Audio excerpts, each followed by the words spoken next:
Hola, en este video te mostraré las ideas básicas sobre el postestructuralismo que te servirán como base para futuros videos e información.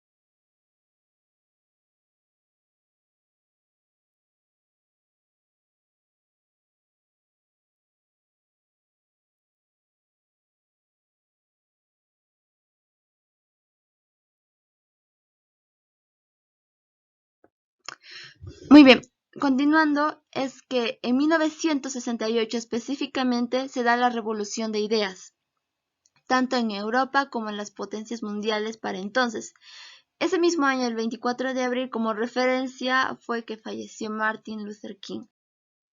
Muy bien, para entender lo que es el postestructuralismo, nos basaremos en su representante, Jacques Derrida.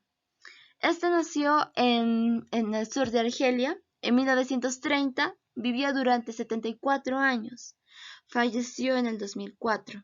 Él fue un filósofo y escribió 40 libros. Él dio a conocer una idea base, que es la deconstrucción, que es desmantelar. Y es quitarnos esa excesiva idea de lealtad a una idea, a cualquier idea, y aprender a ver los aspectos de los aspectos de la verdad que pueden yacer de su antítesis. El punto central de Derrida era que esta forma de privilegiar involucra una falla de ver los méritos de su antítesis, es decir, por ejemplo, se puede ver fácilmente apreciado lo grande sobre lo pequeño. Muy bien, continuando, era que si bien se ve apreciado, cierto, la idea de lo grande sobre lo pequeño, ya que Derrida quería desmentir ello, quería mencionar que no necesariamente se tiene que apreciar una idea sobre la otra, una idea sobre su antítesis. Por ejemplo, ser introvertido es menos apreciado que ser extrovertido, o sea, alguien que no habla mucho sobre alguien que se expresa mucho más que el otro. Entonces no quiere que se refleje ello. No es necesariamente malo ser alguien introvertido, porque en aspectos generales puede ser alguien que cuida más su forma de expresarse, es más breve, mm, tal vez más franco. No necesariamente tiene que ser negativo ser alguien introvertido. Además, vemos otros ejemplos, el día sobre la noche, o el poder, la capacidad de volar sobre la incapacidad de volar. Los pingüinos o los colibríes, no necesariamente se tiene que apreciar a estos animales que pueden volar sobre los que no. Derrida quería ver que cada uno tenía su razón de ser y merecía ser valorado y comprendido. Muy bien. Su libro más representativo fue de la gramatología, publicado en 1976, donde dio a conocer su concepto de construcción. Había filósofos occidentales que privilegiaron de manera sistemática el discurso sobre lo que era lo escrito, o sea, lo verbal sobre lo oral. Eso era lo que él había identificado y lo expresa en su obra. Casi todos nuestros pensamientos están llenos de acertijos de una fuerza que es injustificada e inútil, privilegiando un asunto sobre el otro, como ya les comenté. Pero, sin embargo, ello no significa que Derrida quiera dar a entender una idea nihilista, es decir, donde nada vale la pena ser apreciado, todo es igual, qué importa si puede volar, si no puede volar, si es hombre, si es mujer, si es capitalismo, si es socialismo o comunismo, no importa. No, eso no quería dar a conocer Derrida. Él quería dar a entender donde nada vale la Quería dar a entender que trataba de acercarse a las contrapartes descuidadas, las cuales no son tal vez muy valoradas, pero que en realidad son dignas de amor y comprensión, como ya les expresé. Derrida nos invita a vivir de una manera más inteligente, ya que ambas partes, por ejemplo, lo joven con lo viejo, como se puede ver en la imagen, eh, no tiene que ser privilegiado, uno sobre otro, sino que ambos pueden estar equivocados, uno puede necesitar del otro y que la tensión entre ambos por necesidad siempre será irrevocable. Por ejemplo, en la imagen, un profesor joven con un profesor viejo. Para resaltar más la palabra antítesis, no por ser inapropiado decir viejo, ¿no? De hecho, la antítesis es que se puede, con lo viejo, es que se puede apreciar más lo que es lo joven sobre lo viejo. Sin embargo, el profesor mayor tiene más experiencia, aunque tal vez este no tenga tanta paciencia como el primero, quién sabe, es que se está generalizando, ¿no? Pero la idea en sí es rescatar que ambos se necesitan. Si bien uno no tiene tanta experiencia, el otro puede tener más paciencia que el otro. Y ambos merecen ser apreciados. Algunas de las frases de Derrida, sin embargo, debido a la ansiedad, a nuestra propia esencia de ser humano, es que nos sentimos en la necesidad de construir nuevos centros, o sea, nuevos conceptos, nuevas cosas a las cuales declararle su antítesis. Si existe algo, ha de haber algo contrario a ello. Hay algo grande, pequeño. En cuanto a religión, puede ser el cielo del infierno. Y bueno, creando este concepto se margina uno sobre el otro. Privilegiar el cielo sobre el infierno.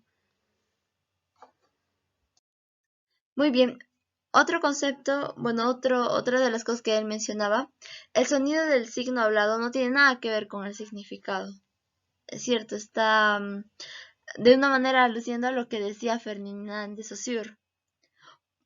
¿Qué es lo que él decía? Él creó el concepto de significante y significado. Por ejemplo, acá, coge cualquier cosa que tienes en tu escritorio. Ya vio. Lo que sostienes es el significado. Es en sí el objeto que estás tocando. Y el significante es cómo lo puedes llamar. La fonética, las letras, ello. Y eso es básicamente parte del estructuralismo. La naturaleza de la escritura es necesaria para el funcionamiento del habla. Una vez más, él veía en su entorno de que se apreciaba más el discurso que lo escrito.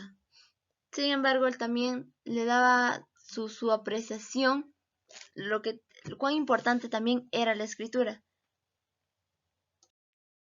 Aporia es básicamente un lugar que él lo había idealizado, lo había creado básicamente. Es un lugar donde no te tienes que sentir básicamente avergonzado de no saber un tema. Es más, el que aceptes de que te falta conocimiento, de que no tienes todas las respuestas, es digno de apreciar y de reconocimiento de madurez. Un lugar donde no tienes por qué sentirte mal de no saber algo. No eres criticado. Ejemplo 1. Si bien es un ejemplo clásico, varón-mujer, es básicamente centrado a lo que se pensaba anteriormente. Se valorizaba más al varón que a la mujer porque el varón se encargaba más que todo de las actividades políticas o de un rango para entonces de más reconocimiento. En las épocas antiguas era no recolección, eso era tarea de las mujeres en cuanto a los alimentos, ¿no? En cambio el varón lo que hacía era talar árboles, la confección de armas rudimentarias, la caza y esas mismas prácticas de generación en generación favorecieron a que este tenga una masa quizás a una capacidad muscular más alta que la mujer. Y eso no tiene por qué ser visto como algo malo. Es básicamente el cambio inevitable de la anatomía frente a un mundo cada vez más exigente, con más retos para la supervivencia. Derrida desea resaltar que cada uno tiene su propósito y que no tiene por qué ser menospreciado el que haya estado en la agricultura comparado con el que haya estado cazando. En cuanto al ejemplo 2, un ejemplo clásico actual de lo rústico con lo urbano, o lo rural con lo urbano. Y es que en lo rústico, si bien muchas personas no lo aprecian tanto porque no se tienen tantas comodidades, por así decirlo, sin embargo, hay una conexión más cercana con el medio ambiente. Y eso es lo que está resaltando en las épocas actuales, sabiendo de la pandemia actual, era el sentido turístico. Las personas también prefieren ir a estos centros rurales. En cuanto al sentido urbano, ya hay más facilidades tecnológicas, es cierto, y hay infraestructuras más afables, ¿no? A la comodidad de las personas que ya están acostumbradas a ese tipo de entorno. Entonces, para finalizar, el estructuralismo está basado en la idea de Ferdinand Saussure, que es considerado el padre del estructuralismo, ya que este también daba un enfoque teórico y metodológico. Conste, habían varias áreas, puede ser el histórico, el psicológico, este es lingüístico. Estudia las partes de un todo. Se desvanece su esencia cuando se la comienza a cuestionar, y eso pasa precisamente con el postestructuralismo, que también se quería dar una idea estructuralista, pero se terminó por criticarla. Es un enfoque teórico y de carácter empírico, es decir, práctico, también buscaban ello. Se reanaliza los conocimientos preestablecidos por la sociedad. Se estudia el cómo y por qué, y no simplemente el qué, para dar conceptos o teorías. Y habían representantes que empezaron a cuestionar esta idea, ¿ya? Muy bien, para pasar un poco al método postestructuralista, se va a centrar en el estudio de estas mismas estructuras, independiente de su campo de interés. No estudia la conceptualización o el qué o el de las estructuras, sino el cómo, el por qué, el cuándo y los intereses de por medio. Hace un estudio crítico de la estoicidad de las estructuras. En sí, según Michel Foucault, es el representante, es un representante del postestructuralismo, pero centrado en el aspecto histórico. Este recalcaba que no buscaba verdades, pues considera que estas son construidas artificialmente, son productos del lenguaje humano y el devenir histórico.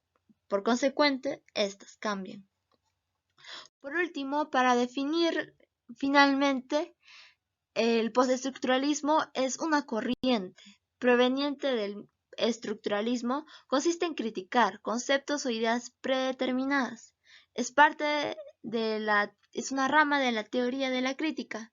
Desea una revelación de la proposición de Saussure y se puede enfocar en áreas tales como la literatura, psicoanálisis, filosofía e historia. Exacto. Eso sería todo. Muchas gracias y hasta un siguiente video.